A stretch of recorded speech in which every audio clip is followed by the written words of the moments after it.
வாழ்க வையகம், வாழ்க வையகம், வாழ்க வளமுடன். குரு வாழ்க, குருவே துணை. குடும்பக்கலை. குடும்பக்கலை அப்படிங்கிறது, கலைங்கிறது என்னது, நம்மள்கிட்ட உள்ள ஒரு தனி சிறப்பு இல்லையா? இப்போ நம்ம எக்ஸாம்பிளுக்கு சொல்கிறோம் அப்படின்னா, ஒருத்தர் ஓவியத்தில் சிறந்த ஒரு நல்ல டேலண்ட்டாக இருக்கலாம், பாடுறதுல சிறந்தவங்களாக, சமையல் கலையில் சிறந்தவங்களாக இருக்கலாம், பேச்சில் வல்லமை உள்ளவர்கள், அப்படி அது எல்லாமே அவங்களோட தனி சிறப்பு. அப்போ கலை அப்படிங்கிறது அது ஒரு நம்மளோட திறமையே, நம்மளோட தனி சிறப்பு என்ன அப்படிங்கிறத வெளிப்படுத்தக்கூடிய ஒரு அழகான ஒரு வார்த்தை.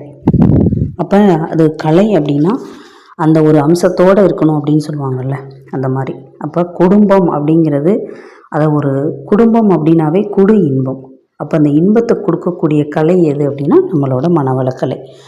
அதில் எப்படி இன்பம் கிடைக்குது அப்படின்னா, பயிற்சி முறைகள் நமக்கு நம்ம மகிழ்ச்சி நிறையா கொடுத்துருக்காங்க. அது என்ன அப்படின்னா, உடல் நல்லா சீராக இருக்கணும்.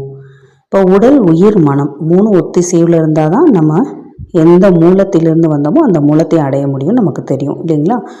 அப்போ உடலுக்கான பயிற்சி உடற்பயிற்சின்னு கொடுத்துருக்காங்க. உயிரை நல்லா வளப்படுத்தணும்னா காயக்கல்ப பயிற்சி.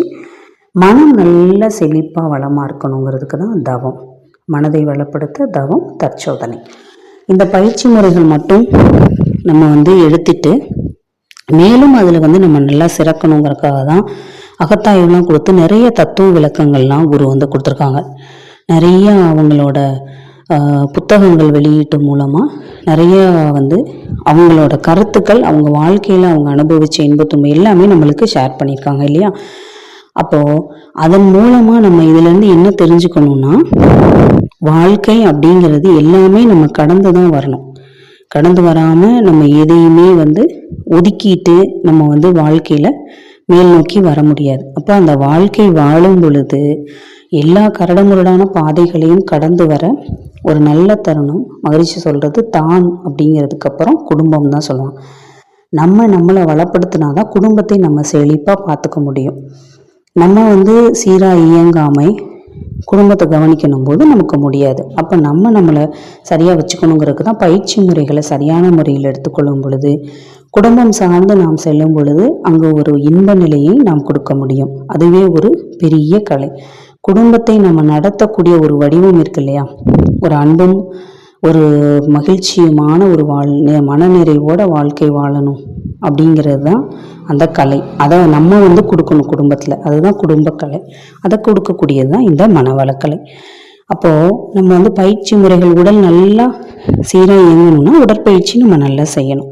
அதே மாதிரி போதுமான அளவு நம்மளோட உழைப்பு, உடல் உழைப்பு ப்ளஸ் நம்மளை சார்ந்தவங்களுக்கு நம்ம கொடுக்கக்கூடிய ஒரு ஸ்ட்ரென்த்தன் என்ன அப்படின்னா, நம்ம நல்லா இருக்கிறோம், ஸோ நான் இருக்கிறேன், அதனால நம்ம நீங்கள் எதுக்குமே ஃபீல் பண்ண வேண்டாம் அப்படின்னு நம்ம சொல்லக்கூடிய இப்போ ஏதாவது ஒரு கஷ்டம் வரும்போது நம்மளுக்கு ரோல் மாடலாக யாரையாவது நினைப்போம்ல, இல்லைன்னா நம்மளுக்கு சப்போர்ட்டிவாக இவங்க இருக்காங்க நமக்கு அப்படின்னு.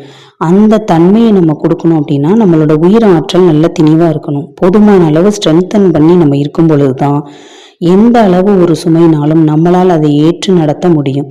அதற்கு போதுமான ஒரு வலு கொடுக்கக்கூடிய பயிற்சி தான் இந்த காயக்கல்பக்கலை. உயிராற்றல் நல்லா அதிகப்படுத்தக்கூடியது, போதுமான அளவு திணிவு பெற்று உயிராற்றலை வைத்துக்கக்கூடியது. மேலும் இது ஒரு காயக்கல்பக்கலை அப்படிங்கிறது நமக்கு நம்ம எவ்வளவோ ஜீவகாந்தம் செலவு பண்ணுறோம் இல்லையா? அதை ஒரு சேமிப்பு ப்ளஸ் இன்னொன்று என்ன அப்படின்னா, உயிராற்றலை மேலும் நம்மளுக்கு போதுமான அளவு அப்படிங்கிறத தாண்டி நம்மளை மேலும் மேலும் வலுப்படுத்தக்கூடிய ஒரு பயிற்சி. அப்போ உயிராற்றல் எந்த அளவு நமக்கு தீவாக இருக்கோ அந்த அளவு நம்ம என்ன பண்ணுவோம் அப்படின்னா, எவ்வளோ வேலைகள் செஞ்சாலும் நம்மளுக்கு ஒரு டயர்ட்னஸ் தெரியாது. இப்போ நம்ம உடற்பயிற்சியில் சொல்கிறோம், 8 மணி நேரம் செய்கிற வேலையை 4 மணி நேரத்தில் செய்யலாம், 80 வயசு உள்ளவங்களும் செய்யலாம். அதனால தான் இதை எளிய முறை குண்டலினி யோகம் அப்படின்னு சொல்கிறோம். அப்போ எளிய முறை குண்டலினி யோகனா சிம்பிளிஃபைடு ஸ்கை யோகா. இப்போ எந்த வயசில் இருக்கவங்கனாலும் இந்த பயிற்சிகளை செய்வதன் மூலியமாக உத்வேகம், புத்துணர்ச்சி பெற முடியும். அப்படின்னா இது யாருக்கு முதல்ல போய் சேரணும் அப்படின்னா, குடும்பத்தில் உள்ள நபர்களுக்கு தான். ஏன்னா குடும்பம் ஒரு சிறப்பாக இருக்கும் பொழுது தான் நம்ம சுற்றம் சார்ந்து ஊர் சார்ந்து சமுதாயம் சார்ந்து வரும் பொழுது இவங்க ஃபேமிலி எப்படி இருக்கிறாங்க, ஸோ அந்த ஒரு அன்பும் கருணையுமாக நாம் நடந்து கொள்ளும் பொழுது மற்றவர்களுக்கு ஒரு முன்னோடியாக நாம் திகழ்வோம். அதுதான் இந்த மனவளக்கலை நமக்கு கொடுக்கறது. இந்த எளிய முறை குண்டலினி யோகம் நமக்கு கொடுக்கறது.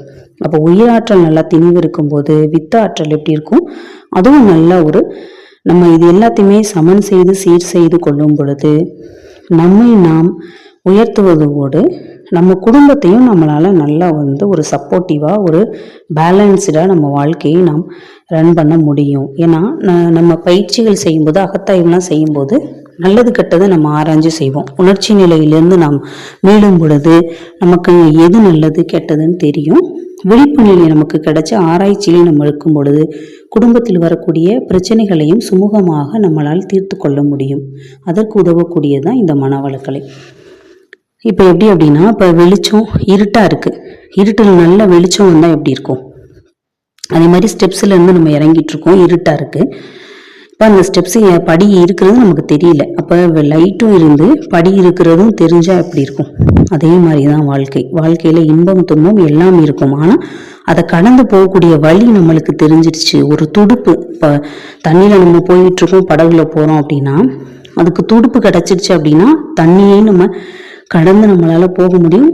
நம்மளுக்கு என்னால் முடியுங்கிற ஒரு கான்ஃபிடென்ட், ஒரு பேலன்ஸ் நம்மளுக்கு அந்த ஒரு தன்மையை அந்த துடுப்பு கொடுக்கும் இல்லையா. அதே மாதிரி தான் வாழ்க்கைங்கிற துடுப்பை, அந்த பயணத்தை நம்ம கடந்து போகிறதுக்கு கிடைத்த ஒரு நல்ல துடுப்பு தான் இந்த மனவளக்கலை.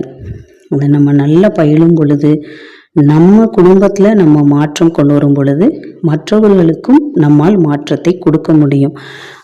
மற்றவர்களையும் வளப்படுத்த முடியும். அவர்களையும் நல்ல கலைஞர்களாக, நல்ல குடும்ப அமைதி உள்ள ஒரு குடும்ப அமைப்புள்ள ஒரு தன்மை உள்ள ஒரு பர்சன்ஸாக நம்ம எல்லாரையுமே நம்மளால் உருவாக்க முடியும். அதற்கு ஒரு சிறந்த பயிற்சி இந்த மனவளக்கலை.